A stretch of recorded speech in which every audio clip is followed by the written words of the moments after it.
Welcome to Part 2. I will be taking you through the steps for an economic evaluation. The general steps are, first, to clearly define the decision problem.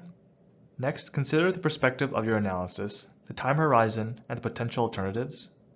Identify, measure, and value the resource use of each alternative. Identify, measure, and value the consequences of each alternative. Integrate evidence and values. Explore assumptions and evaluate uncertainty. Interpret the results. The first step is to establish the decision problem. The researcher needs to be clear as to the medical problem of interest, the patient population, the intervention being investigated, and the available treatment options. For example, a decision maker may want to know about the comparative cost effectiveness of continuous subcutaneous insulin infusion compared to the usual care of multiple daily injections for patients with type 1 diabetes mellitus. The time horizon is 5 years, which is the lifetime of the pump technology, and the setting is Alberta and the primary care networks. The intervention and its comparator need to be clearly defined and stated. Often the comparator is usual care, or the treatment that is most likely to be replaced by the new intervention.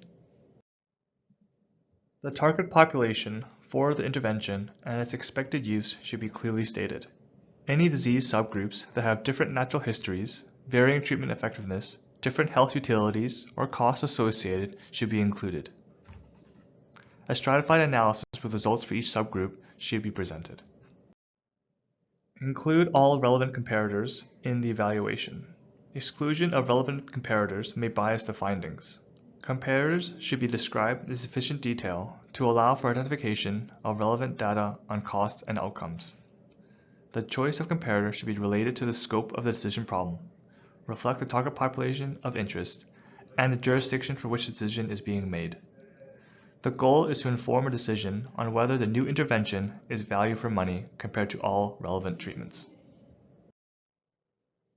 The perspective of the evaluation is determined by the study context, persons or institutions affected by the outcomes of interest, or those who bear the cost of the intervention. The perspective chosen influences what costs and consequences are included in the evaluation. The CADD guidelines provide 4 general perspectives: the public healthcare payer, the private payer, the broader government payer, and the societal perspective. The perspective chosen must be consistent with the decision problem. The decision about what type of costs to include in an evaluation depends on the perspective.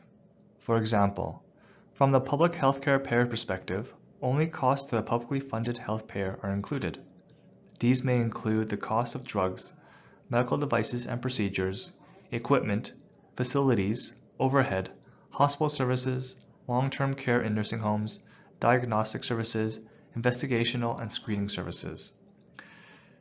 The societal perspective looks to improve the health and well-being of society as a whole, and costs to the publicly funded healthcare payer, costs to private insurers, costs to the government payer beyond healthcare, costs to patients and informal caregivers, and productivity costs are included. Examples of potential costs to patients are out-of-pocket payments, travel costs, patients' time spent traveling to receive treatment, premiums for private insurance. The choice of perspective influences which costs are included and must be consistent with the decision problem. From the public healthcare payer perspective, the consequences or outcomes that would be included in analysis are health effects relevant to patients and informal caregivers. This could be captured in health-related quality of life measures, such as quality-adjusted life years. From the societal perspective, which includes society as a whole, the outcomes that would be included are health effects relevant to patients and informal caregivers, and non-health effects related to patients and informal caregivers. The choice of time horizon depends on the nature of the disease examined. For example, acute diseases will use relatively short time horizons, where chronic conditions require longer time horizons. Sometimes for chronic diseases, a lifetime time horizon is required to capture all relevant costs and health effects attributable to the disease. The choice of time horizon may depend on the availability of data. The incremental cost-effectiveness ratio is an output of the cost analysis and summarizes the health impact of a health technology. The ICER is calculated by the change in cost divided by the change in effectiveness.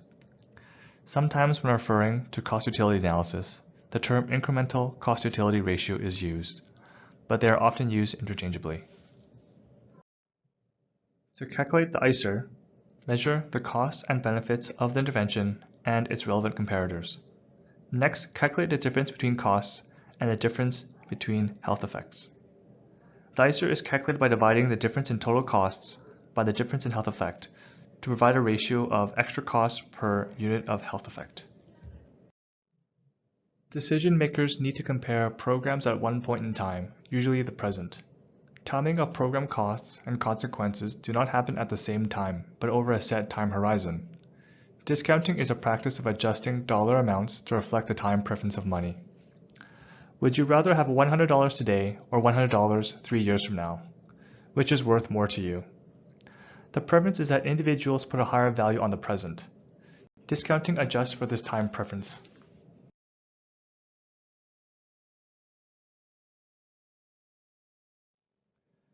Gaucher's disease is a genetic disorder in which glucose cerebroside accumulates in cells and certain organs.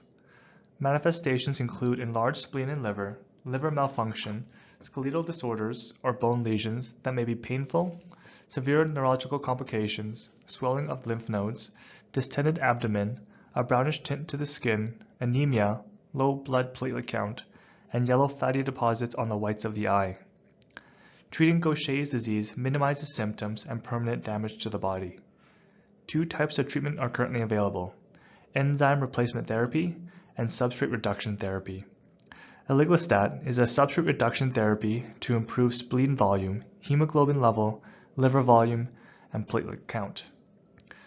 The study research question is to estimate the cost and health outcomes of treatment with aliglustat relative to two alternative enzyme replacement therapies in adults with Gaucher's disease. The study is performed from the Canadian public healthcare payer perspective. The comparators for the study are two enzyme replacement therapies, imiglucerase and vilaglucerase alpha. The target population for the intervention are symptomatic treatment-naive patients that are stable on ERT treatment that either remain on ERT or switch to aliglustat. The lifetime time horizon is used to assess the costs and benefits of treatment. A cost-utility analysis is used. Costs to the Canadian health payer are included. These include drug costs, administration and monitoring of ERT treatments, community-based medical services, GP and specialist visits, specialist center-based care, hospital-based acute care, social services, and the cost of managing adverse events. Outcomes are converted into utilities from the short-form health survey. The short-form health survey is commonly used to calculate quality-adjusted life years. The results of a cost analysis are provided. In treatment-naive patients, the incremental cost-utility ratio is 1.3 billion per quality-adjusted life years when compared to vilaglucerase. In treatment-stable patients, aliglustat is dominated. If there are no assumed differences in adverse events between treatments, aliglustat is more costly than both imiglucerase and vilaglucerase alpha. Hepatitis C is caused by the hepatitis C virus, which primarily affects the liver and can lead to chronic liver failure, hepatocellular carcinoma, and patients who develop cirrhosis or liver cancer may require liver transplantation. The treatment goal is to improve liver health, reduce liver inflammation, and prevent further liver damage. The study question is to assess the comparative cost-effectiveness of treatment regimens for the treatment of chronic hepatitis C infection. The study is performed from the perspective of the Provincial Ministry of Health. The project has 3 policy questions and reflects the informational needs of provincial and territorial decision and policy makers. How should interferon-free direct-acting antiviral agents regimens be listed for reimbursement? Should reimbursement of regimens for chronic hepatitis C infection be guided by fibrosis staging and limited to fibrosis stages? Should retreatment with direct-acting antiviral agents regimens be reimbursed for patients with chronic hepatitis C infection who fail to achieve sustained virologic response on another DAA regimen? The prevalence of infection is higher for age groups 50 to 79. For the baseline analysis, 50-year-old individuals infected with chronic hepatitis C were considered. The time horizon used is a lifetime, and the type of economic evaluation is a cost-utility analysis. The study by CAV assesses the comparative cost-effectiveness of regimens for the treatment of chronic hepatitis C infection. The next 3 slides are a list of treatments included in the primary analysis.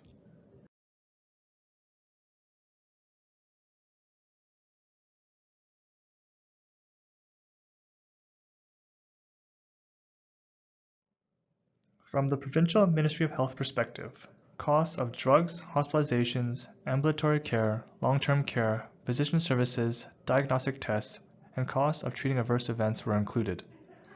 Outcomes were measured using the Health Utilities Index Mark II. The results of the economic evaluation provided. For genotype 1 chronic hepatitis C infection, the drug that is most cost-effective varies by population.